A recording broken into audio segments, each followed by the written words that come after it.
Kidlat News Updates. Mga balita ngayon, 58 Communist Terrorist Group members sumuko sa Cotabato nakatanggap ng tulong mula sa government agencies. 8.2 million pesos na halaga ng shabu nasamsam sa Cebu. 3 high-value targets arestado. Pagbabalik ng ninakaw na Amorsolo painting sa Silay Museum, pinuri. Ako po si Cesar Soriano para ihatid ang mga nangungunang mga balita sa buong kapuluan.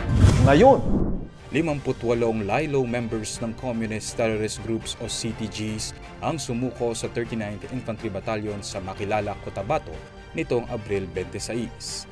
Bunsod ng ilang taong paghihirap at gutom na pagdesisyon ng magbalik loob ng mga ito at tumugon sa panawagan ng former Rebels Forum, gayon din sa walang humpay na pagsisikap ng bagong buhay team. Sa kanilang pagsisimulang muli, nagandog ang 39IB, katuwang ang partners nito mula DILG, TESDA, OPAG, DOLE at PSWD ng Peace Building Seminars at Livelihood Talks, habang namahagi ang DSWD Region 12 ng financial support at food aid.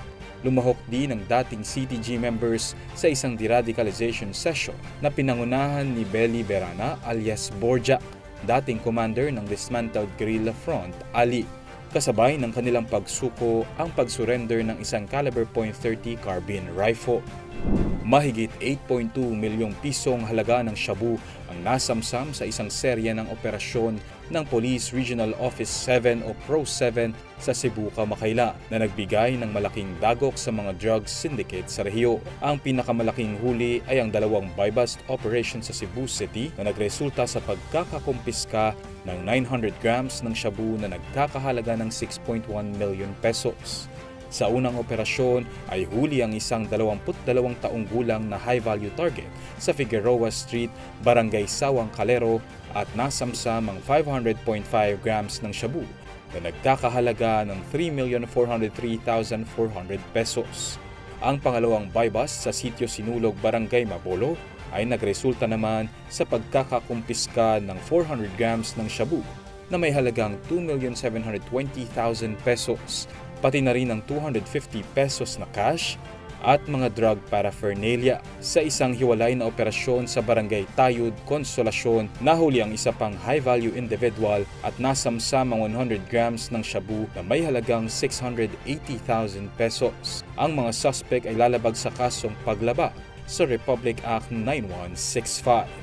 Nakabalik na sa kanyang tahanan ng Mango Harvesters painting ni national artist Fernando Amorsolo sa Hofilenya Museum sa Silay City.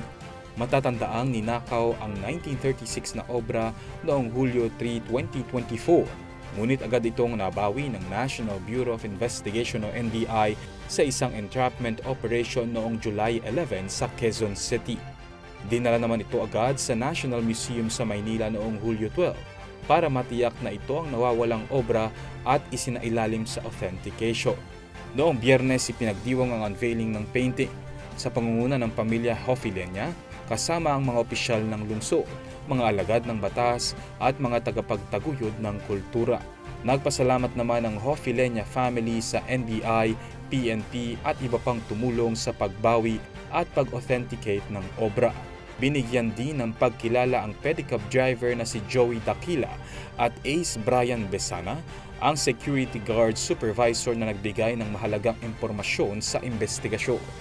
2 suspect ang nahuli matapos subukang ibenta ang painting sa halagang 3 milyong piso.